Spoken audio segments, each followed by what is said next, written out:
Abram tells his wife that since she is pretty, pretend that she is her sister, so Pharaoh won't kill him to marry her. Abram was brought to Pharaoh. He is treated with many goods and riches. And when Pharaoh finds out that Abram's sister was actually his wife, Pharaoh kicks him out. In this chapter, Abram and Lot decide to separate from each other, since there was quarreling within the tribes. Lot settled near Sodom, and Abram around Canaan. God now talks to Abram and about his offspring, which will be able to fill the land that God gives him. His offspring will be like the dust of the earth. God offered Abram a great land for his offspring because God loves him very much. In this chapter, a bunch of kings become allies, and they decide to attack the king of Sodom, which Lot was living in. All the kings took the goods and captured Lot. One person was able to escape this and tell Abram. Abram took 318 people and fought against the kings. He was able to win with the help of God. Once Abram came back, the king of Salem, Melchizedek, came and blessed him. So chapter 15, 16, and 17, I put these all together. In these chapters, Abram kind of complains about having no children. Since God feels bad for him, God creates a covenant or a promise for Abram. God provides Abram a child through his maid Hagar. They make a child and name him Ishmael. God gives Hagar a covenant, saying that he will be like a wild donkey among men.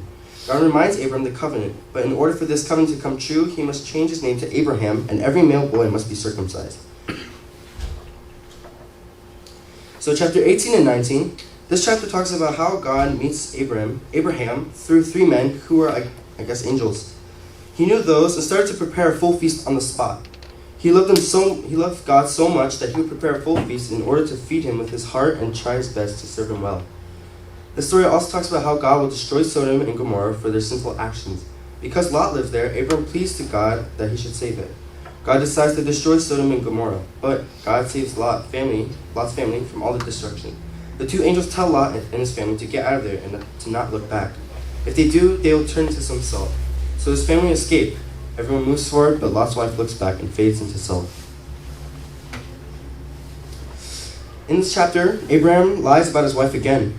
Abimelech takes her as wife, and God comes to him in a dream, saying she's a married woman. Abimelech tells God that he had no reason to touch her, so God will keep them safe, since he has not done anything to Sarah.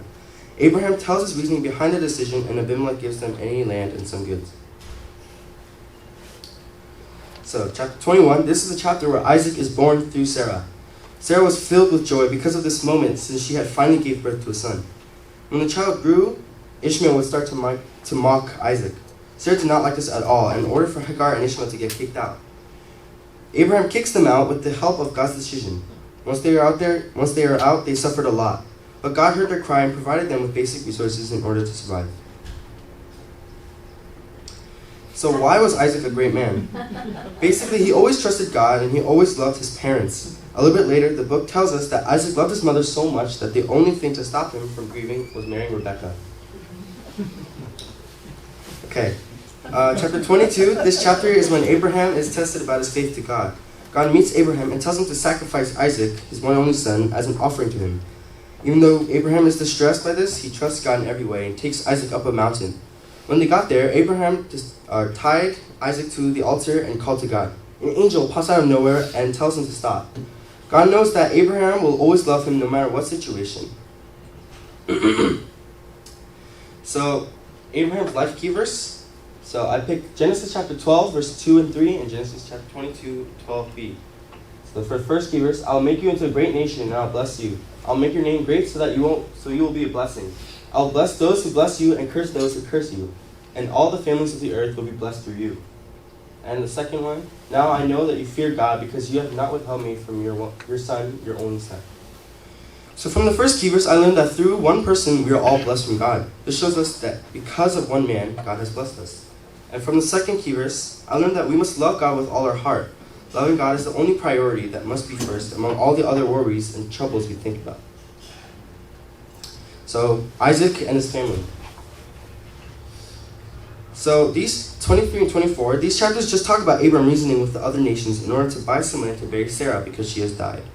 He has finally found a spot and buries her. Abram wants to find Isaac a wife with the help of God. Abram sends a servant to find a woman within Nahor. When the servant got there, a woman came out. The servant asked for a drink, and she offered the drink to him and offered to help the camels as well. This woman was named Rebekah, and Isaac and Rebekah married. 25. Abraham dies at a good old age, and God blesses his family through Isaac. Then came Jacob and Esau. These two were the sons of Isaac and Rebekah, but one parent favored one child, while the other parent favored the other. Esau was the firstborn and became a skillful hunter. Jacob, on the other hand, was not a skillful hunter, but was smart. One day, after Esau came back from hunting, Jacob made some soup. Esau was very hungry and wanted it. Jacob said he could have it only if he gave his birthright to Jacob. Esau doesn't care about it and just gives it away. So 26, in this chapter, a famine has broken out. So Isaac goes to Abimelech, afraid of being killed because Rebekah was his wife. He lies to Abimelech, saying Rebekah was his sister. But Abimelech soon found out that they were a married couple. He told the people that Isaac and Rebekah could stay and that whoever molests them will be put to death. Afterwards, he was kicked out and he lived on his own with all his belongings and family because he was so rich. Abimelech sends 2 servants back to Isaac since they saw that God was with him. They both took an oath, and at the end of the chapter, Esau marries a woman part of the Hittites. So I have Isaac's life key verse, and I got 2 points. God blesses us with great gifts, and God blesses those who have faith in him. I got this from the key verse, Genesis chapter 26, verse 12 and 13. Isaac planted crops in that land, and the same year reaped 100-fold because the Lord blessed him. The man became rich, and his wealth continued to grow until he became very wealthy. So third, Jacob's challenges. Okay, chapter 27, Jacob's mother Rebekah hears about Isaac's blessing for Esau. So he tells Jacob to take it instead. In order to get this blessing, Jacob must get some game to make a soup for Isaac to eat. Rebekah cooks the soup, and Jacob is covered by lambskins.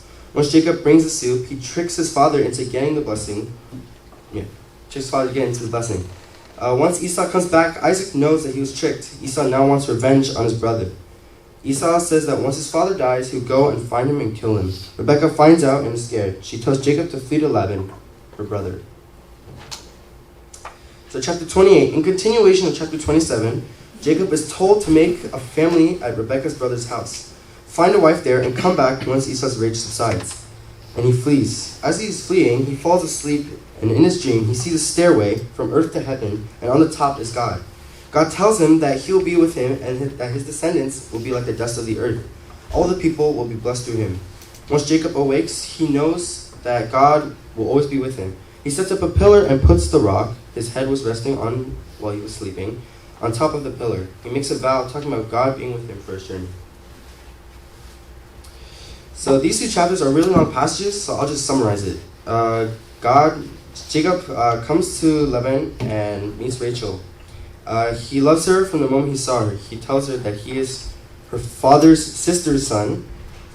And she tells her dad Laban, and they greet each other with very big hugs. After a month, Jacob tells Laban that he will work for 7 years in order to marry Rachel since he's in love with her.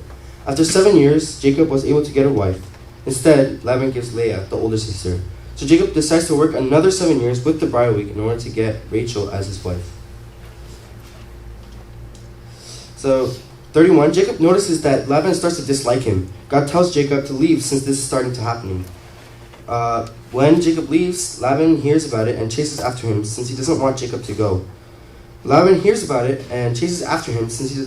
I just said that. Okay. Laban catches up to him and they start to talk.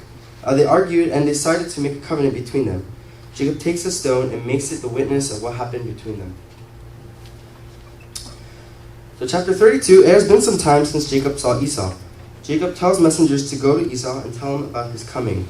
Esau tells the servants that he'll bring 400 men with him.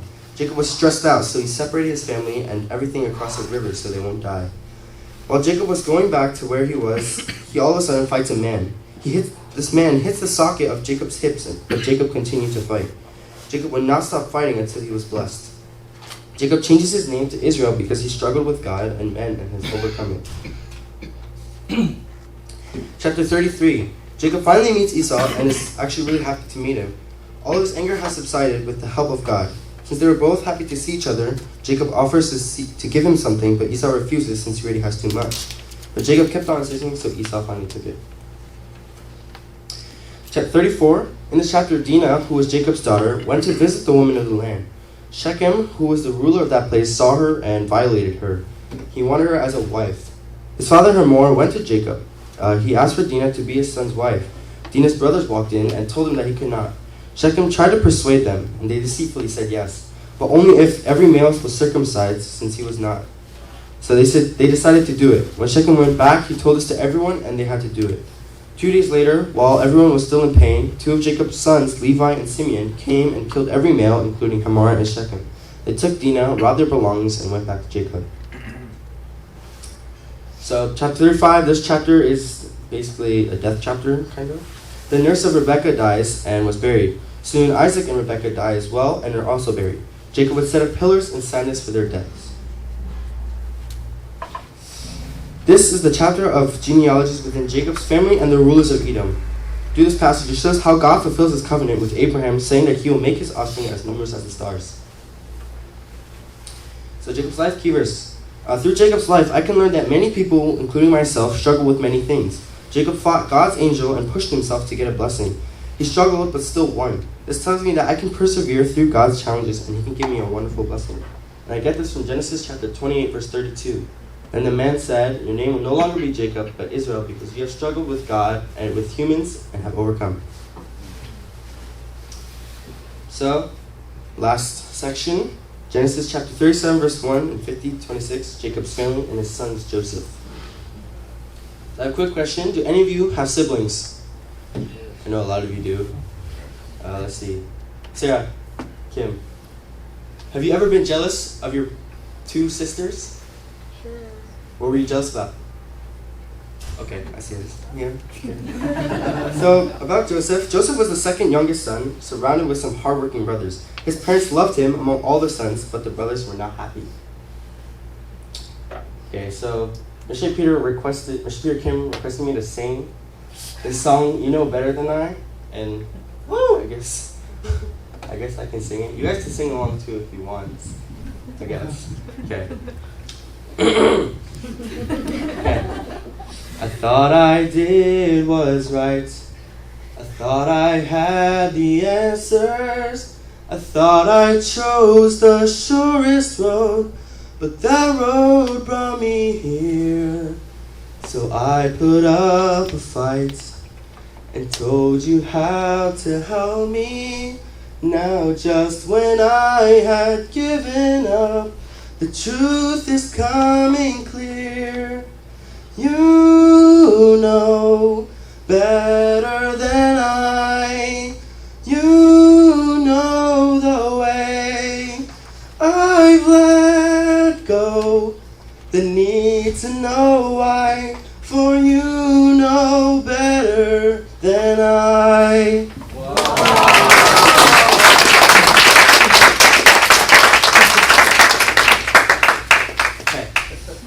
So, chapter 37, within Jacob's sons, he liked one the most. Okay, I got you. Okay, so within Jacob's sons, he liked one the most, Joseph. Jacob loved Joseph so much, and the jealousy took over the other brothers. Jacob makes a road for him. Then Joseph has 2 dreams with basically the same concept. 11 things surrounding one thing, and they all bow to it as if it is a king.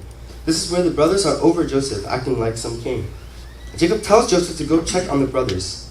When Joseph goes to where he was told, the brothers put him in the cistern, planning to kill him. Reuben, the oldest son, tells him not to, so instead they sold him to some Ishmaelites and cover up the robe in lamb's blood. So, I skipped chapter 38 because it was more focused on Judah than Joseph. So chapter 39, Joseph was brought to Egypt and becomes a slave. Although he was a slave, God was with him, so he was favored in the eyes of his master Potiphar. He was able to live in his master's house, and he took care of everything inside it. One day, while he was doing his work, while his master was away, the master's wife wanted to sleep with him, but he refused, since that's considered adultery and was against God. She tried to convince him every day, so then she went up and threatened him. But he ran away with a ripped cloth in Potiphar's wife's hand. She screamed, and he was put into prison. But again, God was with him and was favored in the jailer's eyes. Okay. Chapter 40. This chapter shows how God works through Joseph. A cupbearer and a baker were also thrown in jail for not really favoring the Pharaoh. So they both had a dream, and I'll tell you the dream, and I'll explain what Joseph said. He interpreted them. Yeah. Okay. So the cupbearer, he saw a vine with 3 branches. It budded, it blossomed, and it clusters ripened into grapes. He saw himself squeezing the grapes into Pharaoh's hands. Joseph explains, 3 branches are 3 days. After those 3 days, Pharaoh will lift up his head and he become the chief once again. Once Joseph tells him of his good dream, he tells the cupbearer to remember him so he could get out of prison. Now for the baker, he had 3 baskets on his head, each filled with all kinds of baked goods. As he was bringing them to Pharaoh, birds start to eat off the basket. Joseph explains that in 3 days he will get out of prison just like the cupbearer, but when he meets Pharaoh, his head will be lifted off his body and impaled on a pole. Once 3 days passed, all the things that Joseph had said had happened. Okay. So 41. In this chapter, Pharaoh has 2 dreams. Pharaoh asks for magicians to interpret them, but no one could do it. It's been 2 years since the last event of the cupbearer and the baker. So the cupbearer finally remembers Joseph and Pharaoh asks for him. So Joseph interprets his dream. So in the first dream, he saw 7 cows. They were fat and sleek, good to eat. But then another 7 cows appeared. They were ugly and scrawny. The ugly cows all of a sudden eat up the 7 healthy cows. After that, no one could tell what happened. In the second dream, he saw 7 heads of grain, full and good, growing on a single stalk. But then, like the first dream, he saw 7 heads of grain that were withered and thin. The withered grains swallowed up the 7 healthy grains. Joseph tells Pharaoh that they both mean the same thing. There will be 7 years of abundance and good food among the land. But then after the years have gone by, there will be big famine that will eat up all the abundance. Joseph tells him that God has been foreshadowing about the famine. So Joseph tells them that they should put a man in charge of Egypt so the people can gather all the supplies and food during the 7 years of abundance. When the famine comes, they can help everyone with the food and supply them. So Pharaoh puts Joseph in charge. Pharaoh gives Joseph a wife and gets 2 kids from her, Manasseh and Ephraim. Joseph kept track of all the grain gathered, but eventually stopped because there was so much to gather. When the famine came, they started to sell the grain to other people from around the country. In this chapter, Joseph reunites with his brothers. Jacob tells his sons to go to Egypt to get some grain for food. They went, but left Benjamin, who was the youngest son, behind. When they arrived, they met Joseph, but did not recognize him. They started to bow to him, just like the 2 dreams Joseph had. Joseph called them spies and put them in jail. Joseph came back and he said to bring back the youngest son and leave 1 brother behind, and Simeon was chosen to stay behind. Chapter 43. When Jacob has run out of food, the brothers had to go back for more. So Jacob told them to go, but they explained that they could not go unless they bring the youngest brother with them. When they arrived, they brought the youngest to Joseph. He tells his servants to prepare a feast for them. Once they got in, they were seated by their age from oldest and youngest.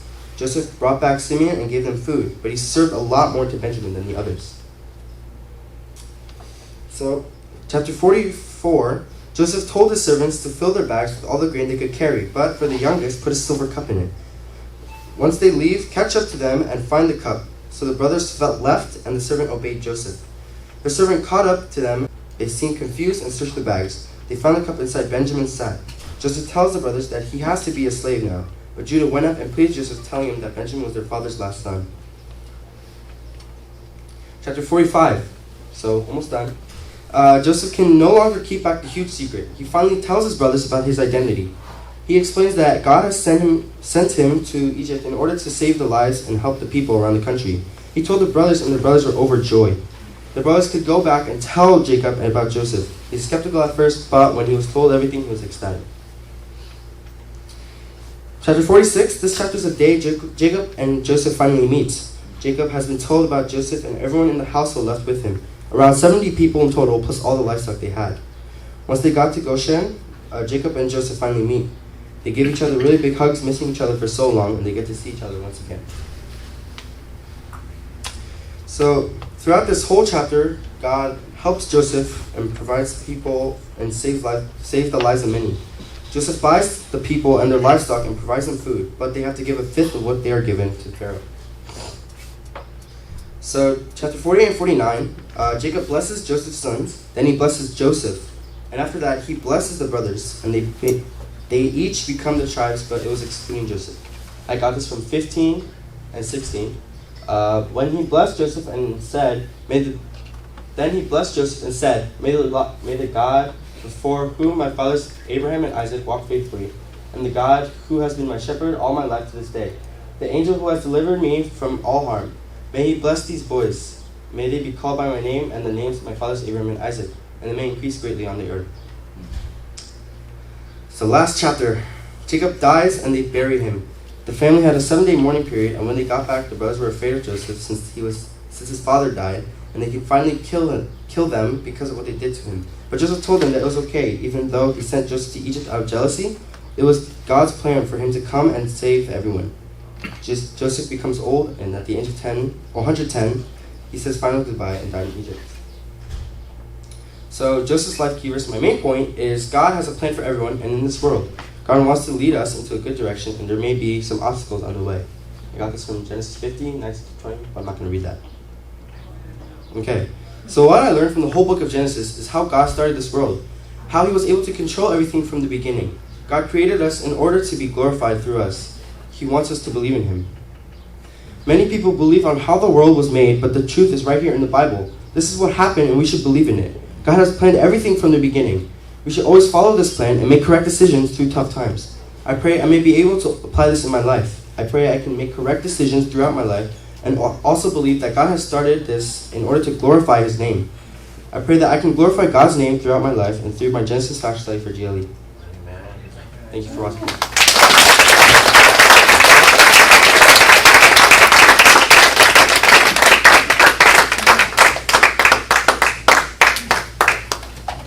Thank you for giving us a factual study lecture. Let's give him hands again. How old are you? He's 14 years old. Wow. Same as Samuel? Yeah, 15. So he's the youngest one. Okay, thank God. Through today's factual Bible study, I learned 3 things. First, in the beginning, God created the heavens and the earth. This truth is the foundation of all our life and our faith. So if we don't have this faith in this truth, everything we do might be meaningless. Second, without knowing the beginning, we cannot know where we are now and where should go. So we must fully understand the Genesis so that we can build a strong foundation. The third, God also, I can learn how God begins his salvation work through choosing one man, Abraham, and his descendants. I feel like Daniel Gates is like Isaac, because his missionary Shepherd David Gates is our ancestor of faith, and then he's the one and only son. So I hope that he may really inherit God's blessing and also inherit his blessing to others. And also through the Genesis, we can learn from the beginning God make everything good, but fact is everything become the bad because of our sin. But what God is going to do is God is going to restore everything even better. That's the message of Genesis. I will give you a quick announcement. Let's pray for morning program, the Exodus Factual Bible Study from Peter Schweitzer, and pray for question making workshop by missionary Dr. Mark Young. And we're gonna leave 8:30 from here, so all gather at the hall, and then we're gonna leave 25? Gather 5. Yeah, and let's gather 25, and then we're gonna leave 30, because there will be traffic. So eat quickly and prepare everything, and let's leave. Let's pray 2 by 2 and then finish this meeting.